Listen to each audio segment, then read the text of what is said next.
This is Drewski, and today I am jonesing with Man, and tonight we are jonesing on Tarnished Truth's High Rye Straight Bourbon.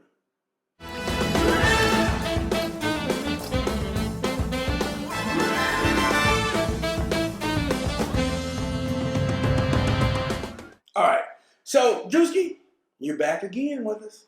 That's right, I'm excited to be here. Always a pleasure to have you. You know, we always have a good time. Yes, sir. And this is kind of special to us. It is. We did a wild, fun-filled weekend up in Virginia Beach trying to get a feel for and a sample of the Saturday morning, what is it called? IPA. IPA, yeah. IPA.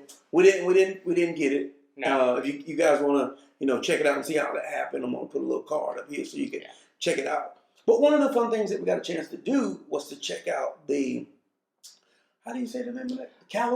The Cavalier Hotel. Cavalier, and in the bottom they've got a distillery. VA owned and made, and this is the Tarnished Truth, which is a 3-year high rye. I think the mash bill is 60% corn. Yeah, 60% corn, and I want to say 38% rye.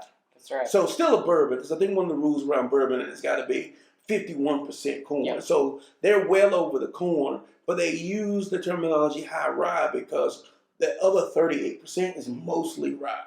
And we've tried this already, but I think on the back of that weekend, that who really knows what this is actually going to taste like. That's right. When we open it up and get it in the bottle. So let's just break into it and go with it. So I'm gonna bust this bottle open. This is a 5th. Do you remember how much this was? 50? I think. I say 56. 56? 60?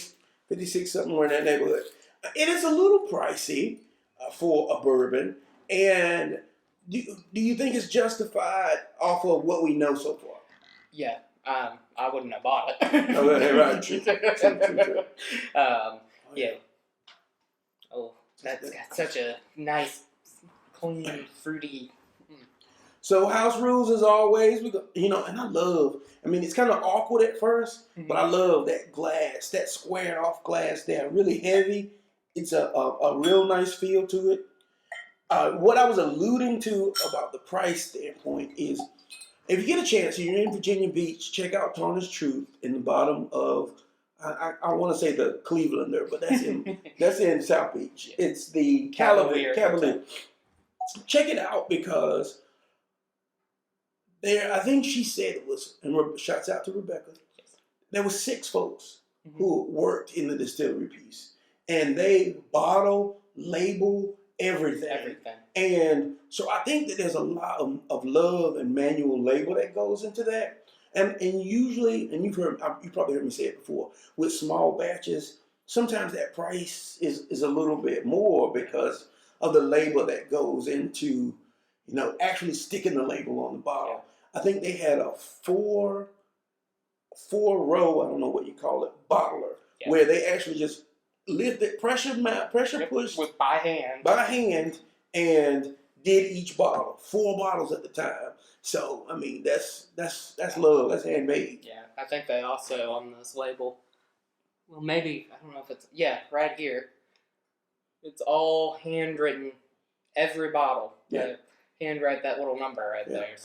So a lot of love goes into that. So without further ado, we'll nose it a little bit more.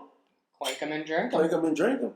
I'm noticing that clink, you got that Tarnished Truth. Yes. Can we get a little close up, see if it'll focus in on that. And clink them and drink them. Clink them and drink them. Oh, we'll do it again.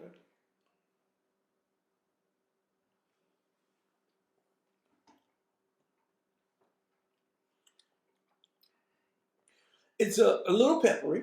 Yes. And it's got some spice in it, but almost like a sweet spice. Not maybe kind of cinnamony, because it's not like woo ha ha ha ha, but like a nice rich flavor. I think this is pretty complex. There's a little toffee, little Yeah. vanilla kind of Yeah. underneath there. What do you pick out, Juice? I'm picking a lot of the toffee flavors, peppery. You're definitely getting. I think she said they use a char 4. Char 4, yeah. She did say that. So you're getting a lot more of that smokiness out of this, and the complexity of it.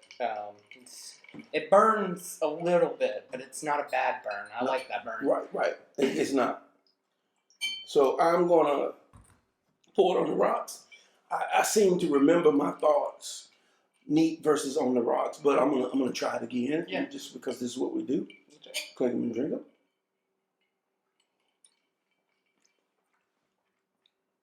Yeah.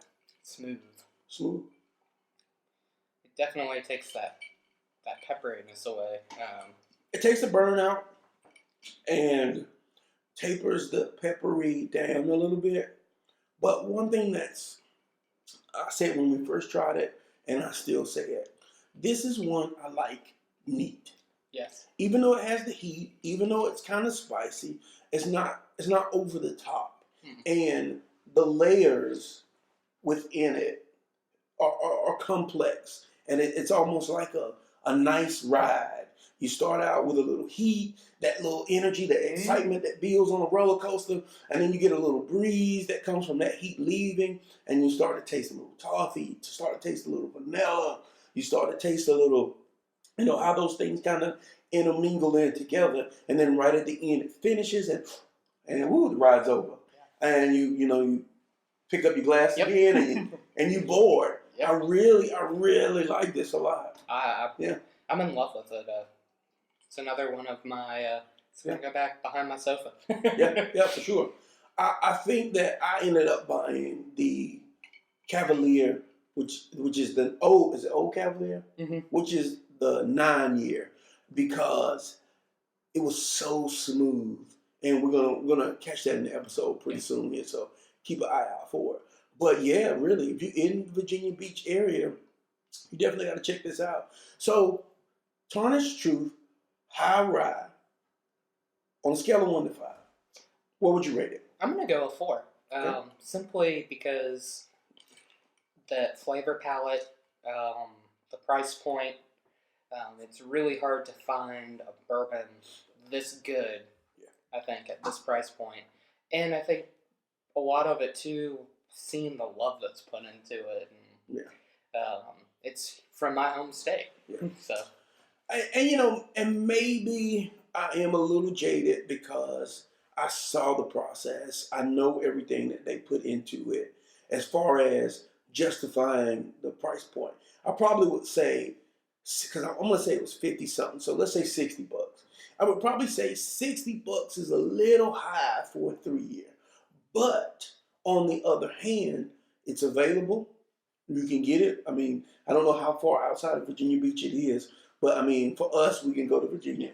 The available, it's there. It's there. Secondly, the complexity and the flavor what's in it, with what is in it, it's not like you're getting a bland bourbon for $60.